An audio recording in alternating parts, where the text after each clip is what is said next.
이야 33장입니다.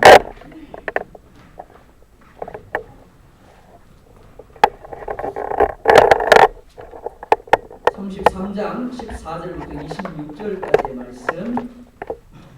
다 읽지 아니하고 우리 14절부터 18절까지만 보도록 하겠습니다. 14절 우리 여자분들이 그리고 15절 남자분들이 이렇게 보도록 하겠습니다. 제가 가지고 있는 성경 1107면이 되겠습니다. 14절 봅니다. 시작. 여호와의 말씀이니라. 그러나 내가 이스라엘 집과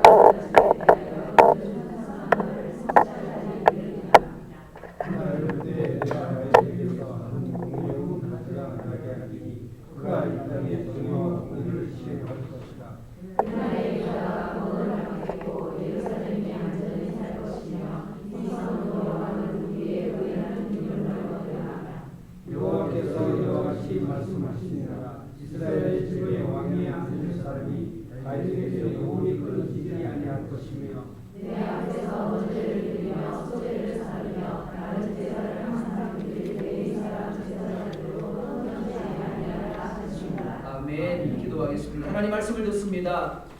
하나님, 마치 하나님이 오늘 내 눈에 보이는 것처럼, 그래서 내 눈앞에서 말씀하시는 것처럼 그렇게 내 귀를 엽니다. 내 마음을 엽니다.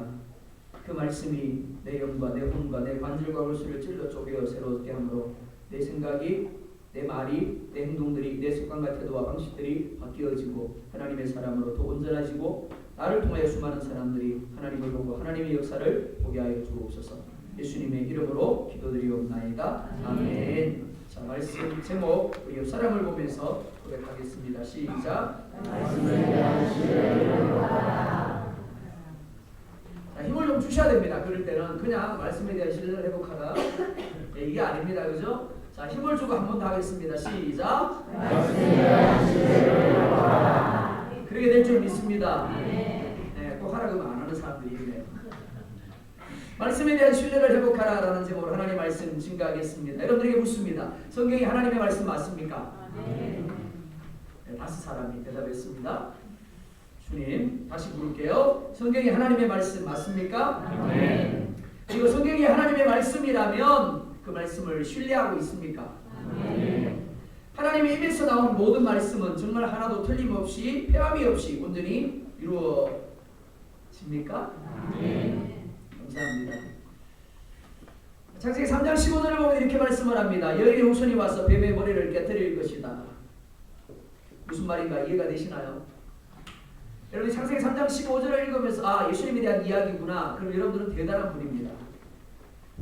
저는 이 말씀이 이해가 되지 않았습니다. 도대체 여인의 후손이 왜 갑자기 뱀의 머리를 깨뜨려? 깡꾼인가? 처음 읽을 때는 그랬습니다. 그런데 자라면서 그게 예수님에 대한 말씀인 줄 알았습니다. 하나님이 사람의 몸을 입고 여인의 후손으로 와서 사단의 군체를 깨뜨릴 것을 말씀하는 겁니다. 하나님이 사람이 되십니다. 그것도 자신이 만든 사람에 의해서 멸시와 조롱을 받고 십자가에 못 박혀 죽습니다. 이것이 믿어지시나요? 네, 고민해보고 7명이 대답하시네요.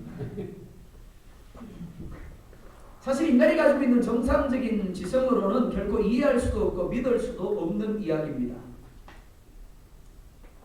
하지만 우리는 그 사실을 믿고 있습니다. 즉 성경이 하나님의 말씀이고 1.1획도 변함이 없이 온전히 성취된다는 사실을 믿고 있습니다. 성경은 하나님의 말씀인 동시에 하나님이 어떻게 아담의 범죄로 인하여 훼손된 하나님의 나라를 회복해 가시는가를 보여주는 구원의 역사입니다. 자, 여러분들이 또 묻습니다. 신앙생활을 하는데 가장 어려운 부분이 무엇일까요? 주의를 온전히 거룩하게 지키는 것이 어렵습니까? 아니면 새벽 기도하는 것이 어려우신가요? 아니면 매일 성경을 정기적으로 읽는 것이 어려운가요? 누군가에게는 분명히 이러한 것들이 어려운 일일 수 있습니다. 나에게는 쉬운데, 내게는 즐겁고 행복한 일인데 누군가에게는 힘들고 따분한 일이 될 수 있는 겁니다. 제가 늘 하는 이야기입니다. 잠이 안 오니까 성경이 나볼까? 이거 성경을 펼쳐두면 신기하게도 초능력이 나타납니다. 조금 전까지만 해도 잠이 오지 않았는데 성경 한 장을 넘기기도 전에 눈꺼풀이 내려오고 잠이 오기 시작을 해요. 역시 좋으신 하나님, 사랑하는 자에게 잠을 주시는 이가. 하지만 신앙생활 하는 데 있어서 가장 어려운 것은 성경을 하나님의 말씀으로 읽는 겁니다. 성경은 66권으로 되어 있습니다. 태초에 하나님이 천지를 창조하시니라 라는 말씀으로 시작해서 주 예수의 은혜가 모든 자들에게 있을지어다 아멘이라는 말씀으로 끝납니다. 로마서 10장을 보면 이렇게 말씀을 합니다. 믿음은 들음에서 나고 들음은 하나님의 말씀으로 말미암느니라. 그러니까 우리의 믿음은 하나님의 말씀에 대한 믿음입니다. 대부분 그리스도인들은 성경을 하나님의 말씀으로 믿습니다. 그리고 그것이 실제로 온전히 이루어질 것으로 믿는다라고 고백을 합니다. 하지만 우리가 기억해야 할 것이 있습니다. 그것은 믿음은 지식적인 동의가 아니라는 겁니다. 즉 하나님의 말씀에 대하여 그런 것 같다라고 머리를 끄덕이는 것이 아닙니다. 그러면 아무런 유익이 없는 겁니다.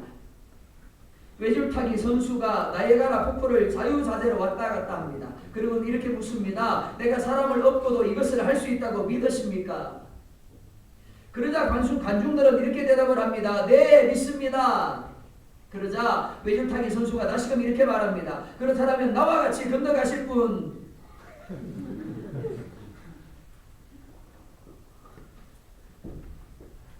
그래서 신기하게도 조금 전까지만 해도 믿습니다라고 말하는 사람 중에 아무도 나서지 않습니다. 그러자 외줄타기 선수가 다시금 이렇게 말합니다. 내가 사람을 업고 갈 수 있다는 것을 아무도 믿지 않으시는군요. 그런데 그때 어떤 청년이 났습니다. 그리고 이렇게 말합니다. 좀 무섭지만 제가 한번 가보겠습니다. 그리고 그 청년은 외줄타기 선수에게 엎혀서 나이아가라 폭포를 건너갔다가 오게 됩니다. 교회 안에는 이렇게 말씀에 대한 두 가지 태도를 가지고 있는, 두 가지 믿음을 가지고 있는 사람들이 있습니다. 첫째는 말씀을 믿습니다. 하지만 어떻게 지금 같은 세상에서 말씀대로 살 수 있느냐는 사람입니다. 믿지 않는 것이 아닙니다. 분명히 하나님의 말씀을 믿습니다. 그러나 그 말씀대로 이 세상에서 살 수 없습니다 라는 사람입니다. 두 번째는 어떤 사람일까요? 나 역시 말씀대로 사는 것이 두렵습니다. 그러나 말씀을 믿습니다. 그래서 말씀대로 살아보겠습니다 라고 하는 사람이 있습니다. 믿는 사람도 믿지 않는 사람도 똑같이 세상에 대한 두려움이 있습니다. 내가 이 말씀대로 살아갈 때 혹 망하는 것 아닌가? 내가 어찌 되는 것 아닌가? 내가 가지고 있는 것들을 잃어버리게 되는 것 아닌가?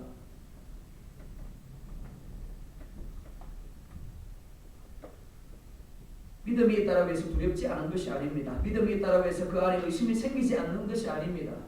의심이 생깁니다. 두렵습니다. 그러나 그럴지라도 도전하는 겁니다.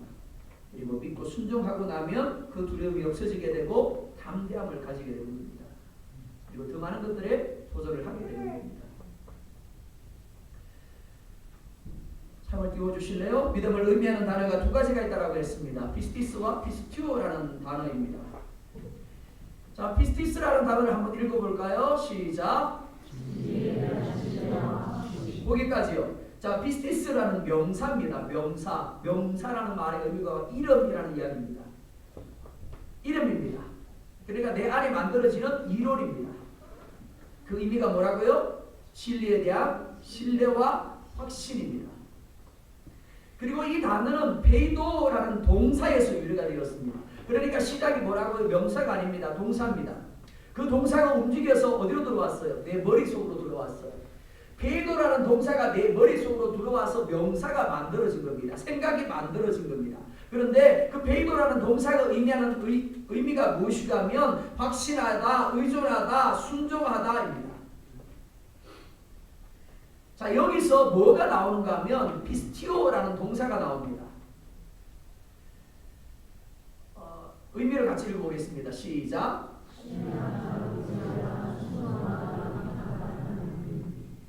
자, 동사가 머릿속으로 들어와서 뭐가 됐다고 해요? 명사가 됐다고 했죠. 이론이 됐다고 했습니다. 생각이 만들어졌습니다. 그래서 사람들은 말합니다. 나는 하나님이 살아계신 것을 믿습니다. 나는 예수님이 나를 위해 죽으셨고 부활하셨음을 믿습니다. 나는 천국이 있음을 믿습니다. 이게 뭐라고요? 피스티스예요.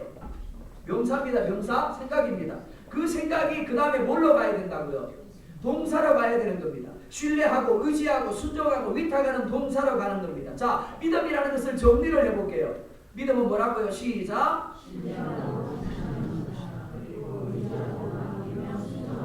자, 믿음이라는 것을 제대로 여러분들이 정리를 하시기 바랍니다.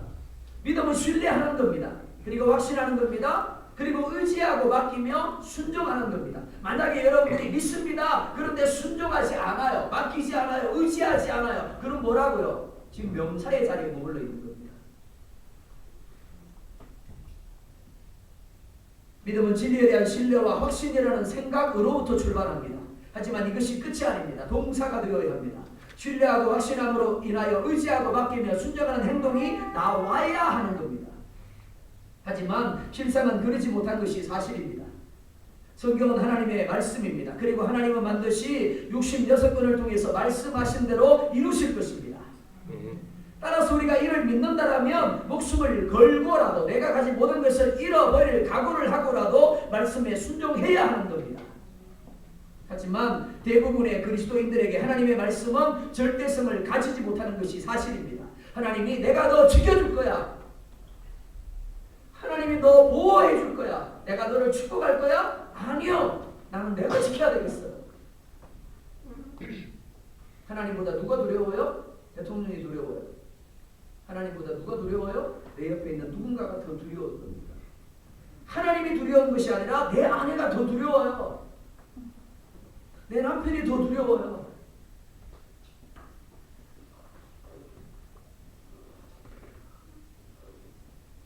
오늘 본문에 나타난 남유다도 마찬가지입니다. 14절에 보면 이렇게 말씀을 합니다. 14절 같이 봅니다. 시작.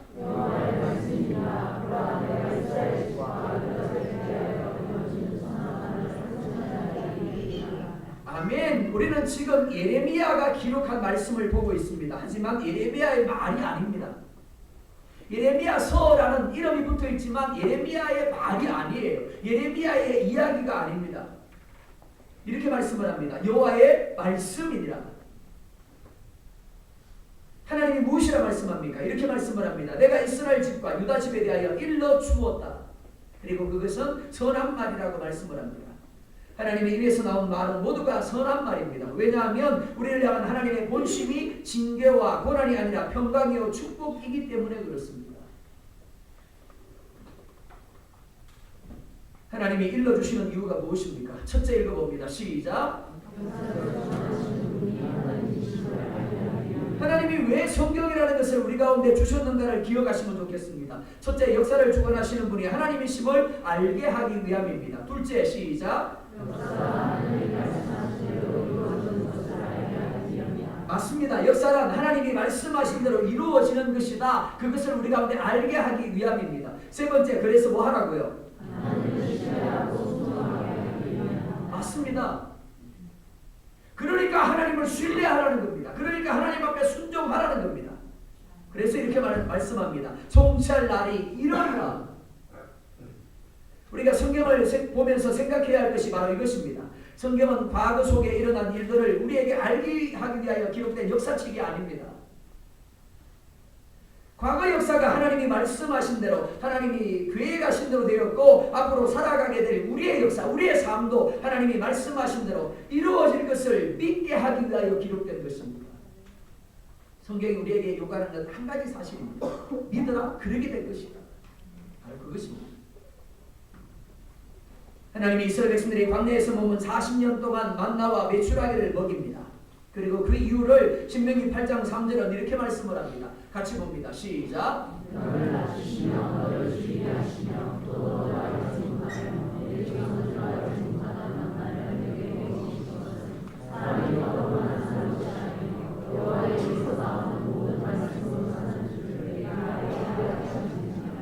아멘. 이스라엘 백성들은 40년 동안 광야에 머물렀습니다.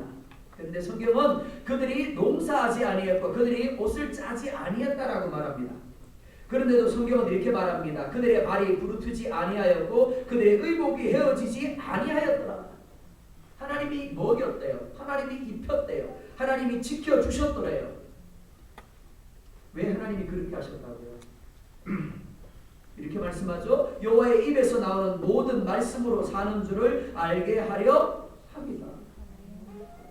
그리고 신명기 8장 16절을 보면 이렇게 말씀을 합니다. 내 조상들도 알지 못하던 만나를 광야에서 너에게 먹이셨나니 이는 다 너를 낮추시며 너를 시험하사 마침내 너에게 복을 주려 하심이었느니라. 자, 연결해 보자고요. 신명기 8장 3절과 16절을 연결해 보자고요. 이는 사람이 떡으로만 살 것이 아니라 그 다음에요. 여호와의 입에서 나오는 모든 말씀으로 사는 줄을 내가 알게 하려 함이다. 그러면 뭐 한다고요? 마침내 너희에게 복을 주려 하심이니라 라고 말씀을 합니다. 가나안을 차지하려는 이스라엘 백성들은 객관적으로 볼 때 가나안 족속과 비교가 되지 않습니다. 예를 들면 이런 거예요. 구멍가게하고 재벌이 무슨 싸움을 합니다. 누가 이길까요? 믿음이 없군요. 네, 믿음이 없으시네요. 자, 재벌과 구멍가게가 싸워요. 누가 이겨요? 뭘 구멍가게가 이겨요? 재벌이 이기죠. 재벌이. 당연히 재벌이 이겨야 맞는 겁니다. 그래서 가나안 땅을 정탐한 10명의 정탐꾼이 이렇게 이야기를 합니다. 자, 같이 읽어볼게요. 됐어요? 시작.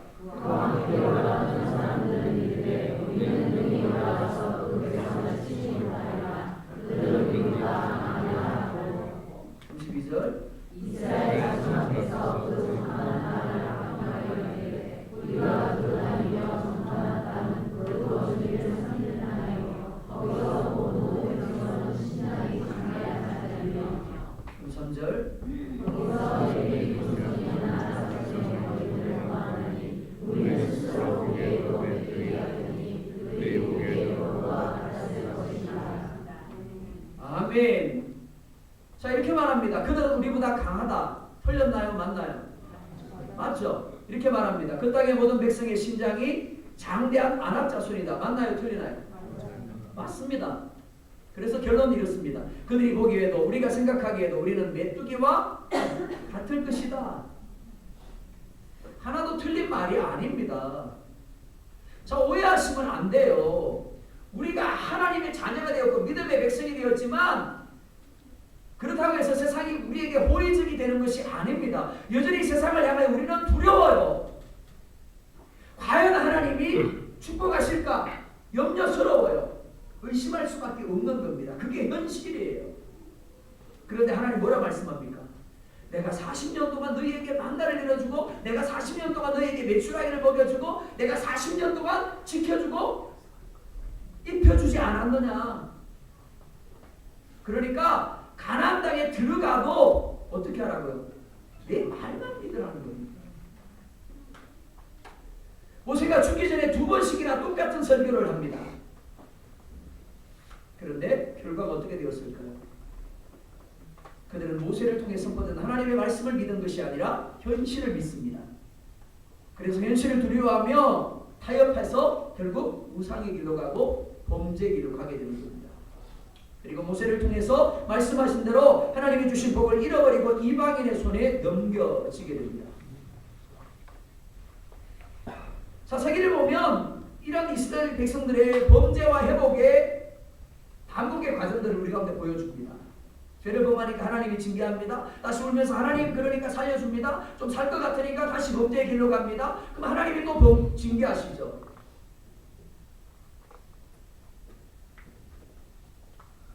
하나님의 입에서 나오는 말씀은 진리이며 1.1획도 변함없이 온전히 이루어짐을 믿으시기 바랍니다.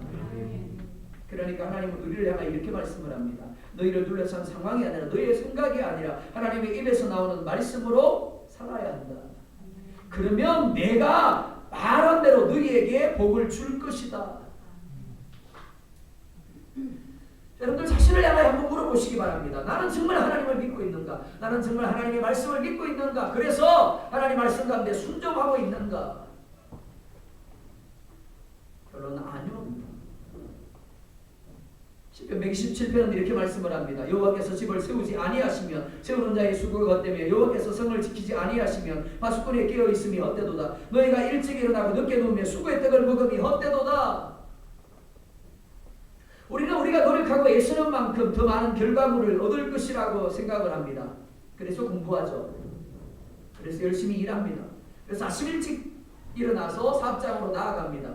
남들 퇴근하고 없던 때에 혼자 남아서 야근까지 합니다. 근데 한국의 현실이 뭡니까? 그렇게 죽으라고 일했는데 어느 날 이렇게 이야기를 합니다. 과장님이 나가주셔야 되겠어요.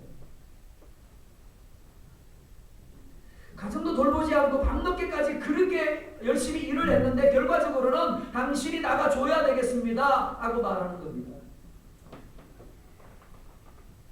건강을 지키기 위해서 열심히 헬스장 가서 운동을 합니다. 열심히 운동을 했어요. 아 시원해. 그러고는 헬스장에서 나오다가 발을 삐끗 병원으로 들어갔어요. 기부스를 했어요. 참, 현실도 얄궂어요. 그죠?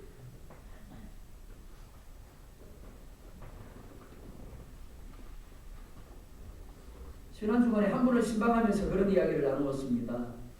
장사가 워낙 안 된대요. 공감하시죠? 장사가 워낙 안 되니까 주일이라도 문을 열어야 되겠대요.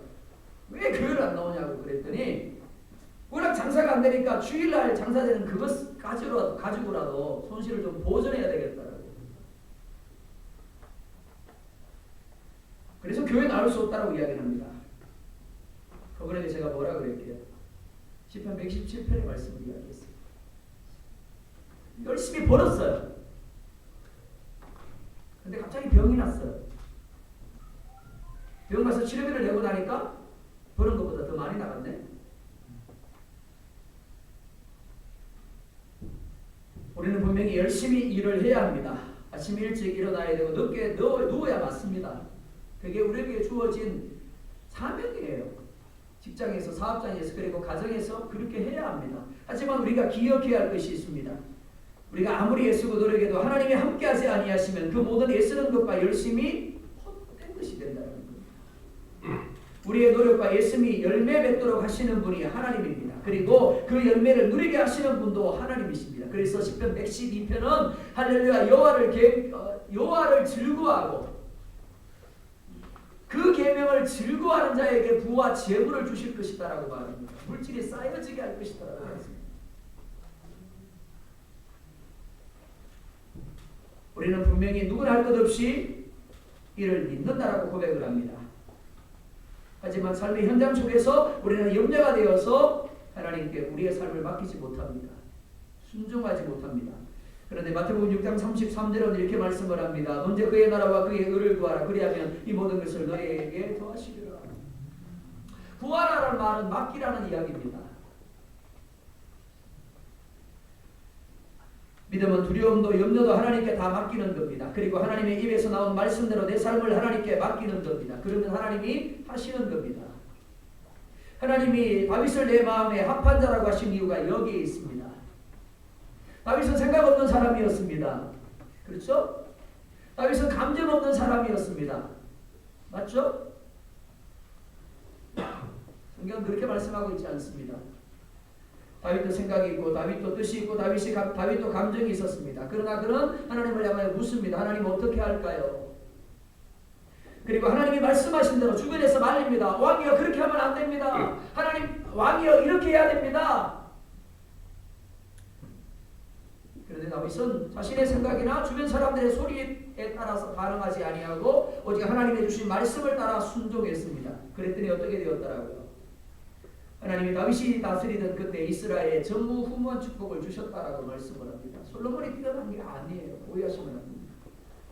다윗의 복을 그냥 받아서 누린 사람이 솔로몬이에요. 그래서 계속해서 남유다에 보면 그가 다윗의 길을 갔다가 다윗의 길을 갔다가 다윗의 길을 간 왕의 삶들은 어땠다고요? 하나님이 복을 주신 거예요. 하나님이 예레미야를 비롯한 선지자들을 보내셔서 남유다의 심판을 선포하게 하십니다. 하지만 남유다의 지도자들은 들으려 하지 않습니다. 즉 하나님의 말씀을 믿지 않았다라는 겁니다. 오히려 강대국인 애굽의 힘을 빌려서 상황을 바꿔보려고 합니다. 그래서 애굽이 올라옵니다. 잠시 잠깐 바벨론이 다시금 내려갑니다. 잘된 것처럼 보입니다. 역시 내가 이렇게 선택하길 잘했어. 아니요. 내려갔던 바벨론이 다시 올라오고 남유다가 마침내 멸망하게 됩니다. 믿음의 사람들이 기억해야 될 것이 무엇이가 하면 역사는 나에 의해서도 애국도 아닌 그 어떤 사람에 의해서도 만들어지는 것이 아니라 하나님에 의해서 만들어진다는 겁니다. 하나님의 말씀대로 굴러갑니다. 예레미야가 하나님의 말씀을 따라 사촌의 땅을 사게 됩니다. 하나님이 예레미야에게 이해할 수 없는 명령을 주세요. 바벨론의 군대가 올라와서 예루살렘을 에워싸고 있는데 예레미야에게 이렇게 말합니다. 예레미야야 아나도스에 있는 내 사촌의 땅을 사라. 말이 돼요? 곧 남유다가 망할 것이고 남유다에 있는 모든 백성들이 포로로 잡혀갈 건데 땅 사라는 게 말이 돼요? 순종하실래요? 아무도 순종 안 하시네. 저 역시도 순종하기 쉽지 않은 명령입니다. 근데 예레미야가 순종해요. 성경에 보면 그가 슬퍼하며 순종했대요. 마음에 의심하면서도 순종했습니다. 도대체 왜 그러세요? 하나님이 예레미야에게 이렇게 하라고 하신 이유가 있습니다. 그게 무엇이냐면 하나님의 말씀이 반드시 이루어진다라는 것을 보정적으로 보여주기 위한 거예요. 무슨 말인가 하면 지금 포로로 잡혀가지만 내가 너희에게 말한 대로 70년 후에 돌아올 거야. 그리고 다시 밭을 사게 될 거야. 그것을 예레미야 행위를 통해 보여주기를 원하셨다는 겁니다. 그게 누구라고요? 우리예요. 교회 안에 머물고 있는 하나님을 믿는다라고 하고 있는 수많은 사람들이 믿음의 행위를 순종함으로 말미암아 세상의 사람들에게 뭘 보여주라고요? 하나님의 말씀은 진리입니다. 하나님의 말씀은 반드시 이루어집니다. 그게 보증이 되어져야 된다는 겁니다. 근데 문제가 그게 안 되는 거예요. 교회 밖에 사람들이 볼 때 자기들이나 우리들이나 똑같아요. 하나님의 말씀을 믿지 못하는 것은 똑같더라는 겁니다. 그러니까 그들에게 아무리 전도해봤자 어떻게 되더라고요? 니나 잘 믿어. 그렇게 되는 겁니다. 이는 예수님이 사람의 몸을 입고 이 땅에 오신 것, 그리고 십자가에 죽으신 것, 그리고 3일 만에 다시 살아나셔서 하늘로 올라가신 것도 마찬가지입니다. 하나님의 말씀이 하나도 폐하여지거나 틀림이 없이 온전히 이루어질 것을 보증하시는 게 예수님이에요. 이렇게 말하지 마세요. 나는 예수님은 믿어요. 그러나 하나님이 오늘 나와 함께 하셔서 내 삶을 지키시고 이끌어 가셔서 축복하신다는 것은 못 믿겠어요. 그러니까 나는 내 생각대로 해야 되겠어요. 그건 모순이에요. 15절에 보면 이렇게 말씀을 합니다. 그날 그때 내가 다윗에게서 한 공의로운 가지가 나게 하리니 그가 이 땅에 정의와 공의를 실행할 것이라. 누구에 대한 이야기입니까? 예수님에 대한 이야기예요. 예레미야가 예언한 대로 토시 하나 틀리지 아니하고 예수님이 사람으로 이 땅에 오셨고 십자가에 죽으시고 다시 부활하셨음을 우리는 알고 있습니다. 하나님의 입에서 나온 말씀은 반드시 성취됩니다. 그리고 그 극치는 하나님이신 예수님이 사람의 몸을 입고 세상에 오셔서 십자가에 못 박혀 죽는 것이었습니다. 착각하면 안 됩니다. 우리의 삶은 우리가 만들어가는 것이 아닙니다. 하나님이 위해가신 삶이고 하나님이 이끌어가는 삶입니다. 지금이라도 하나님의 은혜가 우리에게서 거두어지면 우리는 모든 것을 잃어버릴 수밖에 없습니다. 오늘이라도 하나님이 컴백 그러면 어떻게 해야 된다고요? 하나님이 수술 잘 되게 해주셨죠? 근데 오늘이라도 컴백 그러면 어떻게 해야 된다고요? 아무런 의미가 없는 거예요. 올라가야 돼요. 못 가겠다고 아무리 버팅겨도 올라가야 됩니다. 그 말이도 없어요. 하나님 오라고 하는 데는. 하나님의 은혜, 하나님의 역사심 앞에서 우리의 노력이나 애씀은 극히 미미한 먼지 같은 것에 불과합니다. 따라서 우리가 해야 할 것은 하나님과 하나님의 말씀을 전적으로 신뢰하는 겁니다. 그리고 말씀을 읽고 듣고 배우고 묵상함으로 하나님의 뜻이 무엇인가를 먼저 알아야 합니다. 그리고 비록 이해가 되지 않을지라도 그 말씀대로 이루실 것을 믿음으로 순종하는 겁니다. 그러다 보면 마침내 하나님의 때 하나님이 말씀하신 대로 성취하심을 보게 되는 겁니다. 두 번째로 여호와의 말씀이 예레미야에게 임하게 됩니다. 20절 같이 보겠습니다. 시작.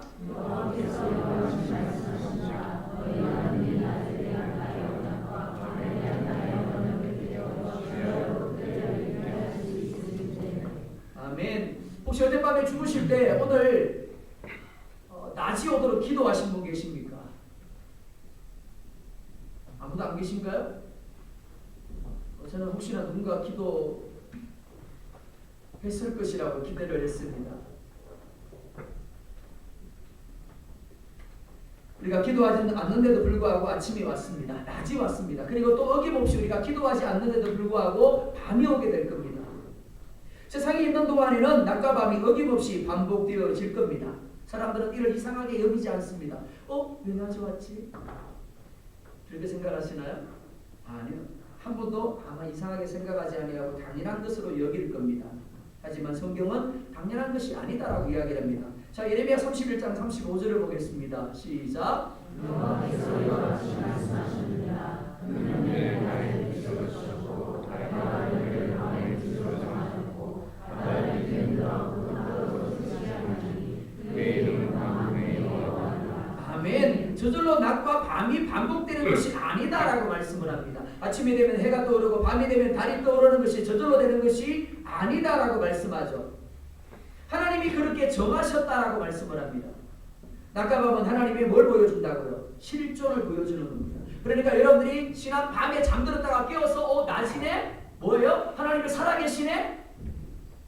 이런 고백이에요. 그리고 밤이 되면 또 뭐요? 하나님이 살아계시네? 그렇게 되어져야 되는 겁니다. 그리고 하나님의 언약의 신실함을 보증하는 겁니다. 하나님이 말씀하신 대로 반드시 이루시는 분임을 뭘 통해서? 낮을 통해서 밤을 통해서 우리 가운데 보여주시는 겁니다. 그래서 말씀합니다. 낮과 밤에 대한 나의 언약을 깨뜨려 주야로 그때를 잃게 할 수 있을진데 내 종 다윗에게 세운 나의 언약도 깨뜨릴 수 있을 것이다. 누군가가 낮을 없애고 밤을 없앨 수 있다라면 내가 너에게 준 그 약속도 깨뜨릴 수 있을 거야 라고 말씀하는 겁니다. 반대로 말하면 뭐예요? 낮과 밤이 계속해서 반복되어지는 것처럼 나의 언약도 결코 폐하여지지 않을 것이다 라고 말씀하는 겁니다. 그러니까 이 말씀 속에는 도대체 믿으려 하지 않는 하나님의 백성들을 향한 오해하지 마세요. 교회 밖의 사람들이 아니에요. 교회 안에 있으나 하나님을 믿지 못하는, 하나님 말씀을 믿지 못하는 사람들을 향하여 피를 토하면서 나를 좀 믿어달라고 이야기하는 하나님의 마음이 들어있는 거예요. 뿐만이 아닙니다. 하나님은 우리에게 염려가 몰려올 때 하늘에 나는 새를 보라고 하십니다. 그리고 들에 있는 백합화를 보라고 하십니다. 하나님이 그들을 먹이고 하나님이 그들을 입히신다라고 말씀을 합니다. 인간적인 시각으로 본다라면 이해할 수 없는 말입니다. 자기들이 태어나고 자기들이 자라고 자기들이 애써서 살아가는 거예요. 근데 하나님은 정반대 이야기를 합니다. 내가 그들을 태어나게 만들었고 내가 그들을 자라나게 만들었고 내가 먹이고 입히고 있다라고 지키고 있대요.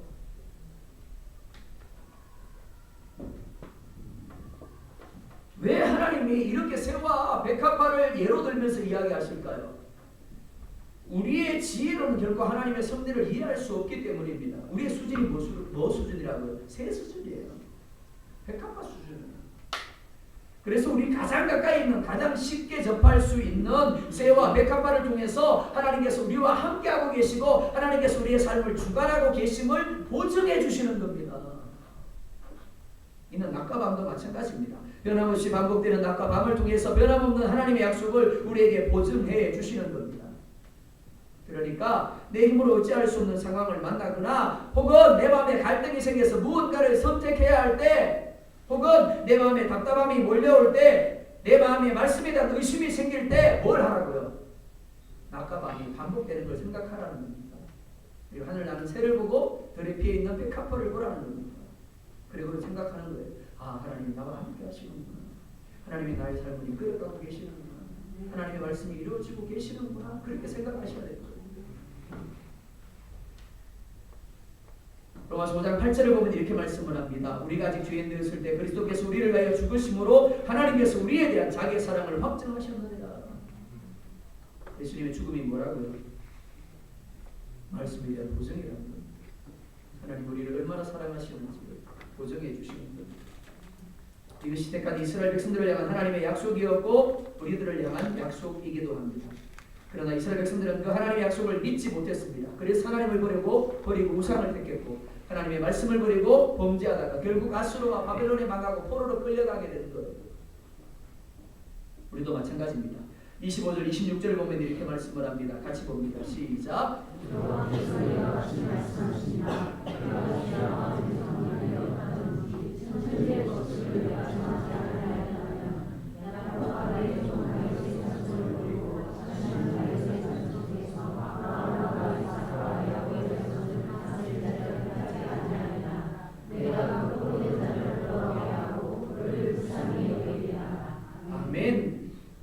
나를 맺으신 분이 하나님입니다. 즉 말씀을 주신 이가 하나님이고 천지의 법칙을 정한 이가 하나님입니다. 그래서 창세기 1장 1절은 태초에 하나님이 천지를 창조하시니라 라고 말합니다.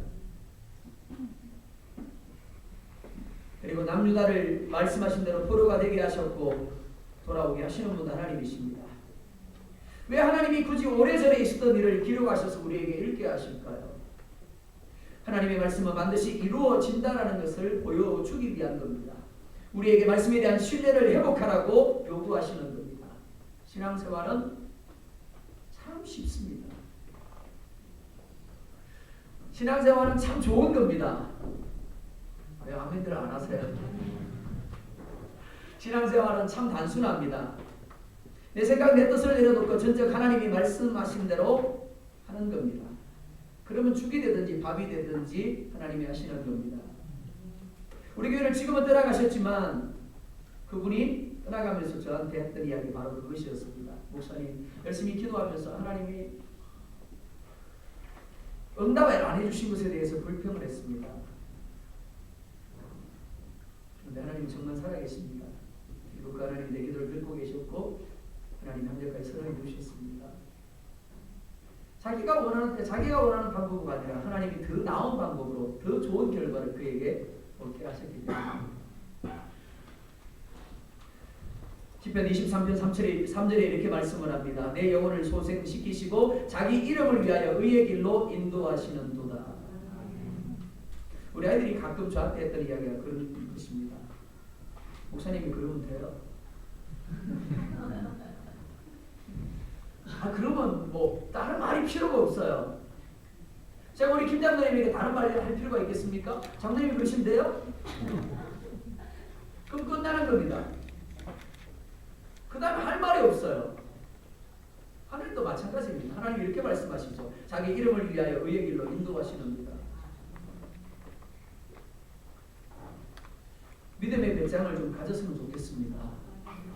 아무려면 하나님이 자기 이름이 욕을 먹는데도 말씀하신 바를 해하시겠습니까?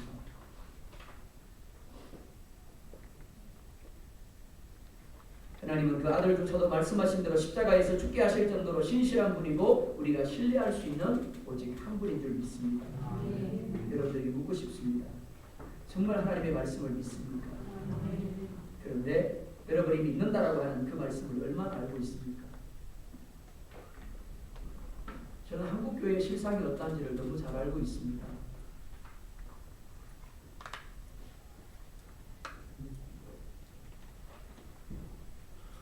많은 사람들이 하나님의 말씀을 믿는다라고 합니다. 하지만 정작 그 믿는 하나님의 말씀을 알기 위해서 읽지 않습니다. 예배자리에 나가서 말씀을 듣지 않습니다. 그리고 큐티하지 않습니다. 큐티는 그냥 오감용입니다.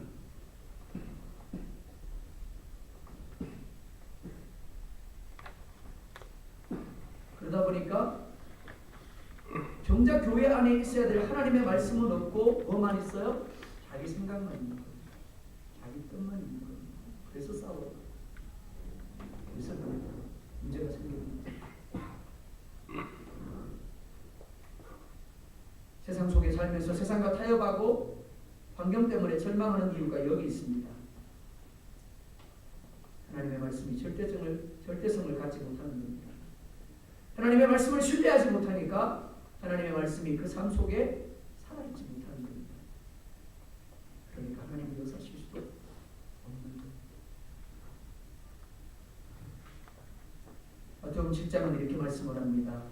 나더러 주여 주여 하는 자마다 다 천국에 들어갈 것이 아니요 오직 하늘에 계신 내 아버지의 뜻 하나님의 말씀대로 행하는 자라야 들어갈 것이다.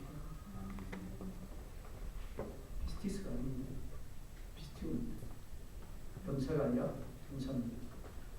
동사로 시작하는 믿음이 우리 안에 명사로 자리하게 됩니다. 그러나 그 명사가 나를 통해서 동사로 이루어져야 됩니다. 순종함으로, 즉 말씀의 순종함으로, 말씀의 신뢰에 대한 열매로 맺혀지게 될 때 그 삶 가운데 하나님이 말씀하신 대로 역사하기 시작합니다. 하나님의 능력이 그런 여러분에게 주의 이름으로 축원합니다. 1분만 기도하겠습니다.